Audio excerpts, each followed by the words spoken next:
আসসালামু আলাইকুম আরহামাতুল্লাহি অবরাকাতু।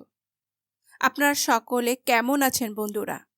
আজকে আমি এই ভিডিওতে আলোচনা করব এমন 8টি কৌশল যা অবশ্যই করলে আপনার স্বামী আপনাকে ভালোবাসতে বাধ্য হবে।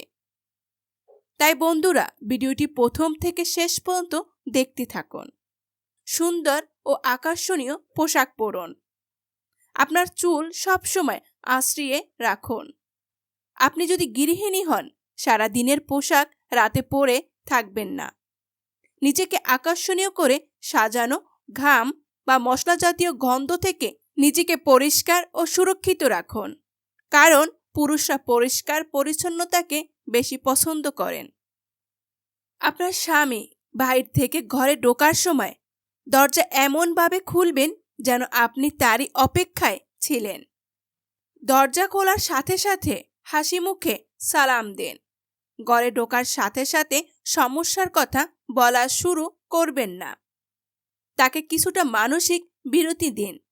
গুরুত্বপূর্ণ কথা হলে আগে তার শরীর ম্যাসেজ করুন। যদি ঘুমিয়ে পড়েন তাহলে কথা বলা থেকে দূরে থাকুন। আপনার স্বামী ঠিক বুঝে যাবে আপনি কিছু বলতে চান, তাই ঘুম ভাঙার সাথে সাথে আপনাকে অবশ্যই জিজ্ঞেস করবে। আর যদি না করে তাহলে চা বানিয়ে আপনি চা পান করুন এবং তাকে দিন। চা পানের মাঝে মাঝে কথা বলুন। দেখবেন আপনার উদ্দেশ্য সফল হয়েছে ইনশাআল্লাহ। আপনার শাশুড়ির সাথে ভালো আচরণ করুন। যেমনটি আপনি চান আপনার স্বামী আপনার মায়ের সাথে করুক। আপনার স্বামীকে কোনো কথা বলার পর বারবার জিজ্ঞেস করবেন না কি ভাবছো। অন্যর কাছে নিজের স্বামী স্ত্রীর সমস্যার কথা বর্ণনা করা থেকে বিরত থাকুন। এমনকি সাহায্য বা পরামর্শ চাওয়ার অজুহাতেও না।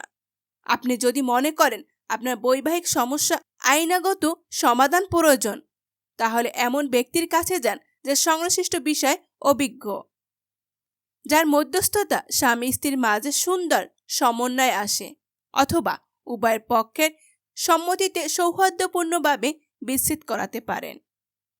আপনার স্বামী এমন বিষয়ে প্রশংসা করুন যে বিষয়ে তিনি নিজে যথেষ্ট আত্মবিশ্বাসী নন। আপনার প্রশংসা তার আত্মবিশ্বাস বাড়াবে। কখনো আপনার স্বামীর সাথে অন্যদের তুলনা করবেন না। বরং বলুন, স্বামী হিসেবে তুমি শ্রেষ্ঠ, বিনয়ী এবং আত্মবিশ্বাসের সাথে অহংকার ও কর্কট ভাষায় নয়। কখনো বলবেন না, অমুকের স্বামী তো এমন করে না, তুমি কেন এমন করো। আপনার স্বামী যেমনই তাতে সন্তুষ্ট থাকার চেষ্টা করুন। কারণ কেউ নিখুঁত হয় না, আপনিও নন। আর যদি ত্রুটিহীন নিখুঁত সঙ্গী চান তাহলে জান্নাতে যাওয়া পর্যন্ত অপেক্ষা করুন। সেখানে আপনি আপনার স্বামী দুজনেই হবেন নিখুঁত ও ত্রুটিহীন। স্বামী যখন কোনো একগুঁয়ে কথা বলে তার কথা ধৈর্য ধরে শুনুন। মাঝে মাঝে তাকে প্রশ্ন করুন যাতে সে বুঝতে পারে আপনি তার কথা আগ্রহ নিয়ে শুনছেন। তাকে ভালো কাজে উৎসাহিত করুন। তার মেজাজ খারাপ থাকে তাকে কিছুটা সময় একা থাকতে দিন। সে যদি আপনার সাথে রেগে গিয়ে চেঁচাতে থাকে, আপনি চুপ করে তাকে চেঁচাতে দিন। দেখবেন আপনাদের বিবাদ অনেক দ্রুত থেমে গেছে ইনশাআল্লাহ। মনে রাখবেন আপনার স্বামী আবেগ অনুভূতি আছে, কাজে সেদিকে লক্ষ্য রাখুন। তাকে তার বন্ধুদের সাথে কোনো রকম অপরাধ ছাড়াই কিছুটা সময় কাটাতে দিন, বিশেষত যদি তারা ভালো মানুষ হয়ে থাকে। বাইরে যেতে উৎসাহ দিন যাতে সে নিজেকে ঘরের ভিতরে আবদ্ধ না করে।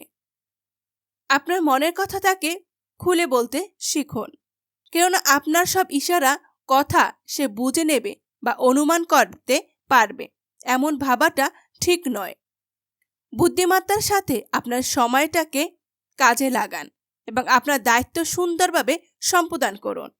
এতে আপনি খুশি হবেন, আপনার স্বামী ভালো লাগবে। আপনার পরিচয় বা আত্মীয় স্বজনদের কাছে কখনো তার বদনাম করবেন না। তারা যদি একথা মেনেও নেয়, বিশ্বাস করা শুরু করে, তাহলে তো আপনাকে পাল্টা আহত করবে।